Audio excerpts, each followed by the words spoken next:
Hello students, last lecture में हमने एक एग्जांपल देखा था बाइलिनियर ट्रांसफॉर्मेशन से रिलेटेड। उस एग्जांपल में हमने देखा था कि अगर हमें कोई फिल्टर डिजाइन करना है बाय यूजिंग बाइलिनियर ट्रांसफॉर्मेशन, तो सबसे पहले हमें क्या करना होगा। हमें सबसे पहले जो डिजिटल रिक्वायरमेंट दिया हुआ है, डिजिटल स्पेसिफिकेशन दिया हुआ है, उस फ्रीक्वेंसी स्पेसिफिकेशन के corresponding analog frequency specification find out करना होगा, and this process is called pre warping. And after pre warping we must design the filter, analog filter, and after that हमें bilinear transformation का use करके digital filter convert करना होगा, जिसमें कि warping process होता है। और इस वजह से आपका जो प्री वार्पिंग का प्रोसेस है वो वार्पिंग के प्रोसेस को, वार्पिंग के इफेक्ट को नेग्लिजिबल कर देता है और आपको लीनियर रिस्पॉन्स दिखाई देता है। ठीक है। और एक चीज हमने देखी कि अगर फ्रीक्वेंसी हमारी काफी बड़ी है तो उसको हमें नॉर्मलाइज करना होता है with the sampling frequency. Now, next example is convert the analog filter with system function. System function आपको HS given है, ठीक है। HS is equal to S plus 0.1 divided by S plus 0.1 square plus 9 into a digital IIR filter with a resonant frequency of omega r is equal to pi by 4 using bilinear transformation. अच्छा, ये question आपके university exam में आ भी चुका है इसके पहले। ये एक अलग टाइप का क्वेश्चन है। इस क्वेश्चन में आपको रेजोनेंट फ्रीक्वेंसी गिवन है। अगर रेजोनेंट फ्रीक्वेंसी गिवन है तो उससे आप cut off frequency find out कर सकते हैं। रेजोनेंट फ्रीक्वेंसी गिवन है, उससे आप cut off frequency find out कर सकते हैं। लेकिन जो फॉर्मूला है ओम C is equal to 2 by T tan omega R by 2, उसमें टी की वैल्यू हमें नहीं पता और इस क्वेश्चन में गिवन भी नहीं है। अच्छा, एक चीज और, कई बार क्वेश्चन में आपको टी की वैल्यू नहीं गिवन होती है तो आपको बाय डिफॉल्ट उसकी वैल्यू 1 मान लेनी होती है, 1 सेकेंड। लेकिन ये क्वेश्चन इस टाइप का नहीं है जिसमें कि आप उसको 1 सेकेंड माने। ये जो HS गिवन है ये एक स्टैंडर्ड फॉर्म है। ये S plus A divided by S plus A square plus B square का फॉर्म है, ठीक है। S plus A divided by S plus A square plus B square. अब जब हम फ्रीक्वेंसी डोमेन में होते हैं तो ये जो B है, बी स्क्वायर जिसको हम कह रहे हैं, ये B basically cut off frequency कहलाती है। ओम सी, ठीक है। मतलब ये हुआ कि ये क्वेश्चन ऐसा है जिसमें आपको ओमेगा आर गिवन है और ओम सी गिवन है। जो आपकी रेजोनेंट फ्रीक्वेंसी है ओमेगा आर, वो भी कुछ और नहीं है, बेसिकली कट ऑफ फ्रीक्वेंसी है डिजिटल डोमेन में। डिजिटल डोमेन में कट ऑफ फ्रीक्वेंसी है रेजोनेंट फ्रीक्वेंसी, जहां पर रेजोनेंट होता है। और उस रेजोनेंस कंडीशन में एनालॉग में कट ऑफ फ्रीक्वेंसी जो बनेगी वो ये बी बनता है, ठीक है। तो ये एक स्टैंडर्ड फॉर्म है। जब इस टाइप का क्वेश्चन आपके सामने आए तो आपको कुछ नहीं करना है, आंख बंद करके जो ये बी स्क्वायर गिवन है उसको ओम सी स्क्वायर एज्यूम करना है। और इस तरीके से जो आपका ओम सी है उसकी वैल्यू क्या आ जाती है, 3। 9 है ना, B square is equal to 9, so B is equal to 3। तो ओम सी की वैल्यू क्या हो गई, 3 रेडियन पर सेकेंड। अब क्वेश्चन में देखो क्या गिवन है, ओम सी गिवन है omega R means cut off frequency, digital cut off frequency given है, ठीक। क्या नहीं दिया है? टी, सैंपलिंग फ्रीक्वेंसी और सैंपलिंग इंटरवल। तो यहां से आप सैंपलिंग इंटरवल फाइंड आउट कर सकते हैं। तो इस टाइप के क्वेश्चन में आपको सैंपलिंग इंटरवल फाइंड आउट करना होता है। यहां से आप सैंपलिंग इंटरवल फाइंड आउट करेंगे, फाइंड आउट करने के बाद इसको अपने फॉर्मूले में पुट करेंगे, ठीक है। अब एक चीज ध्यान देना, जैसा आपका पिछला एग्जाम्पल था, इस एग्जाम्पल में आपको क्या क्या गिवन था? इसमें आपको डिजिटल स्पेसिफिकेशन गिवन था और एनालॉग फिल्टर फंक्शन गिवन था। ध्यान देना, आपको डिजिटल स्पेसिफिकेशन गिवन था, डिजिटल फ्रीक्वेंसी स्पेसिफिकेशन गिवन था और एनालॉग फिल्टर फंक्शन गिवन था। तो आपको करना क्या था? उस डिजिटल स्पेसिफिकेशन को कन्वर्ट करके एनालॉग में करना था, उस डिजिटल स्पेसिफिकेशन को कन्वर्ट करके एनालॉग में करना था और फिर उसको डिजिटलाइज करना था। तो वहां आपने प्री वार्प भी किया और वार्प भी किया।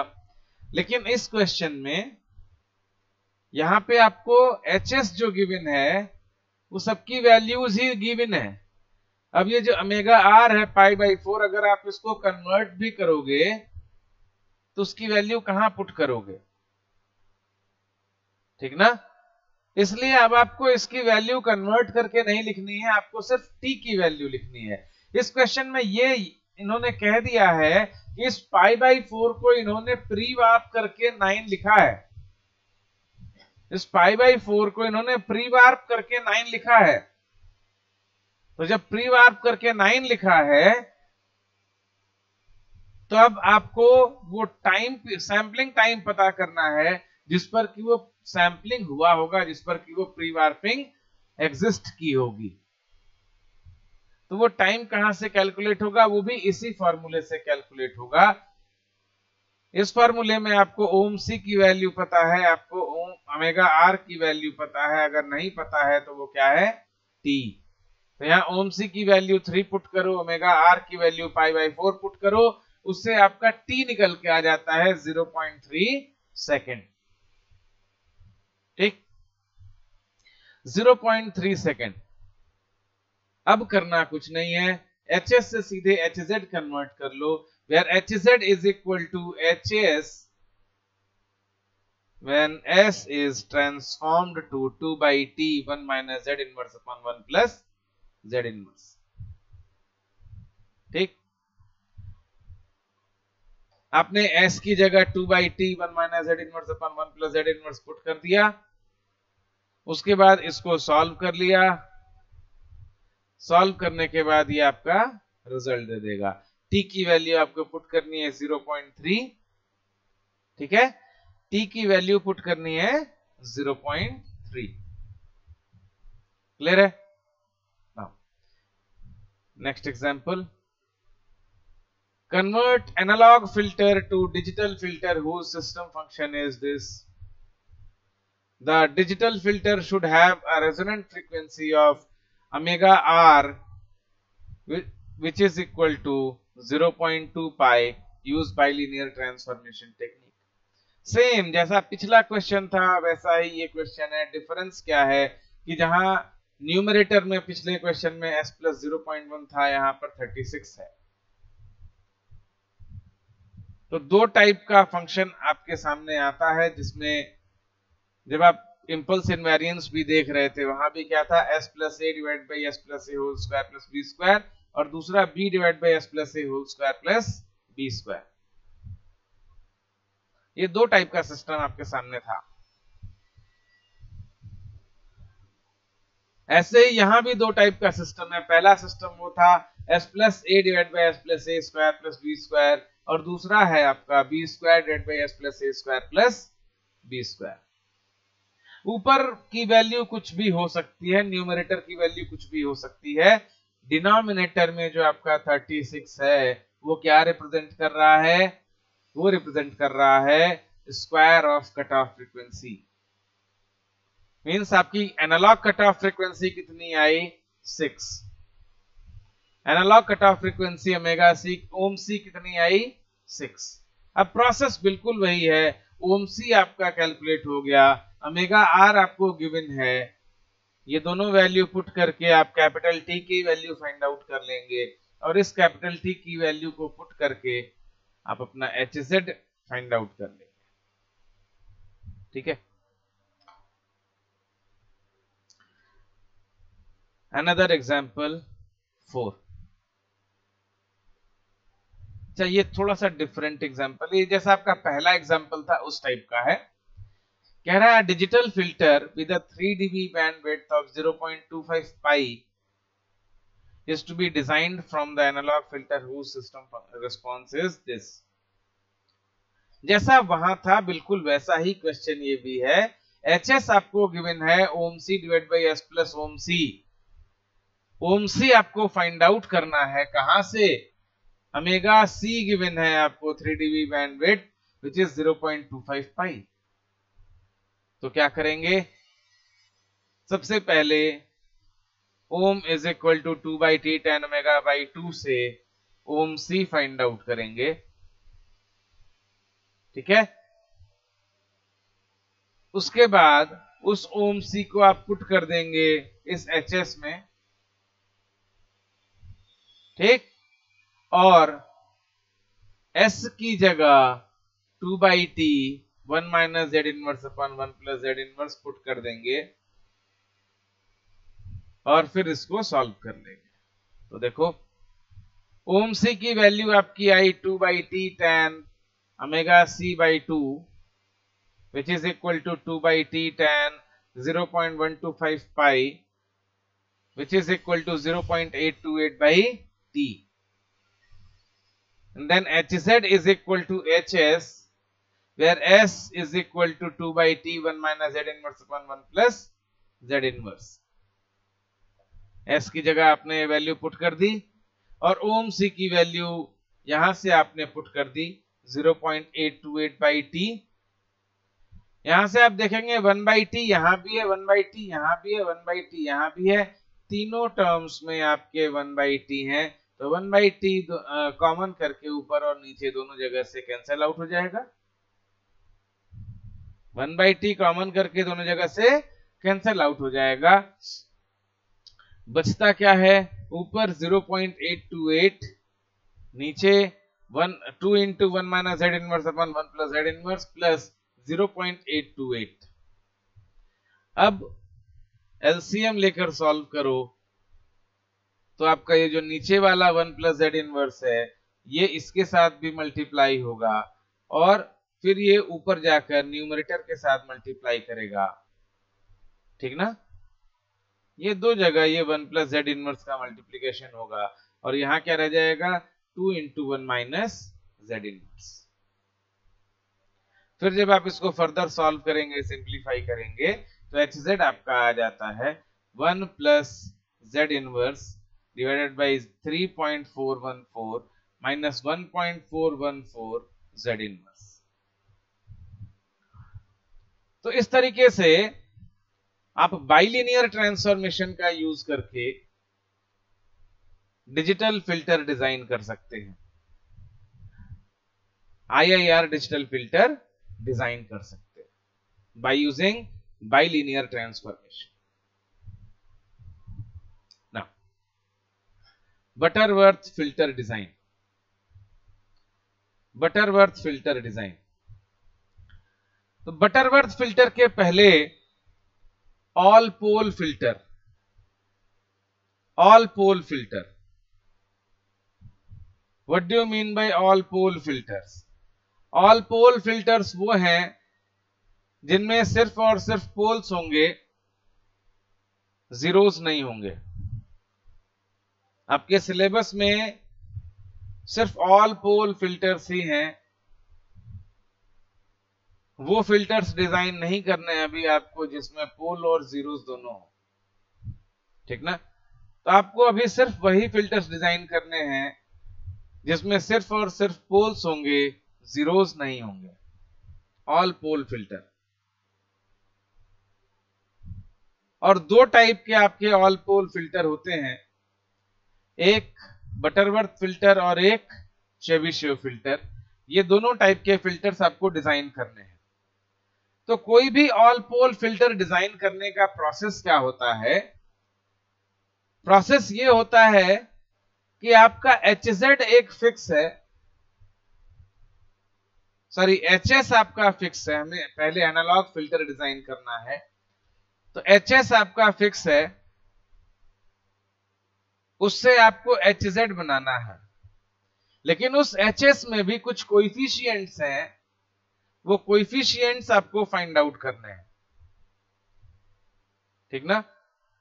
कुछ कोएफिशिएंट्स हैं जो आपको फाइंड आउट करने हैं।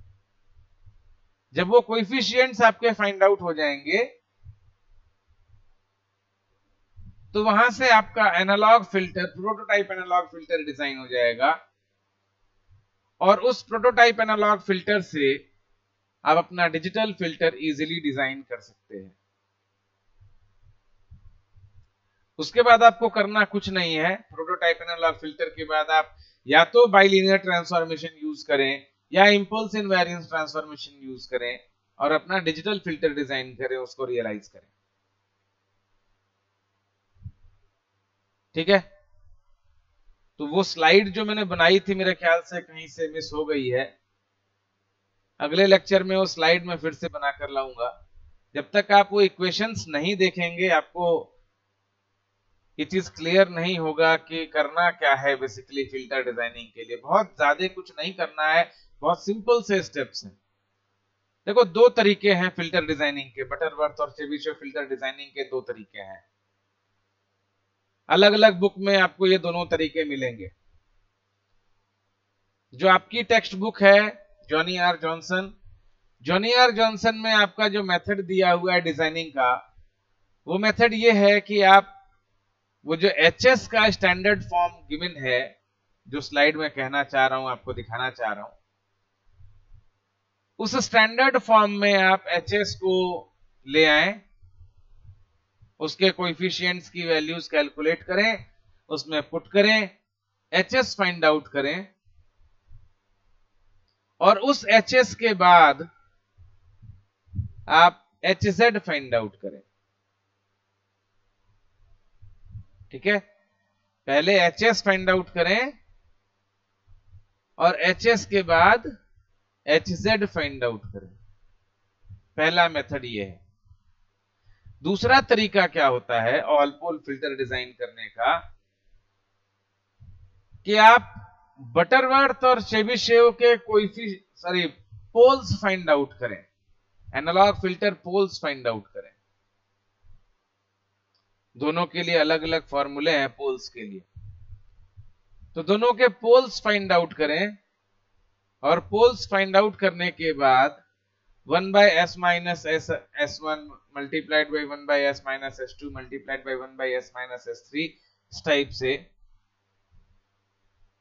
अपने फिल्टर को डिजाइन कर लें। ठीक है? तो ये तरीके हैं कि आप अपने फिल्टर को कैसे डिजाइन कर सकते हैं। ये दो मेथड हैं।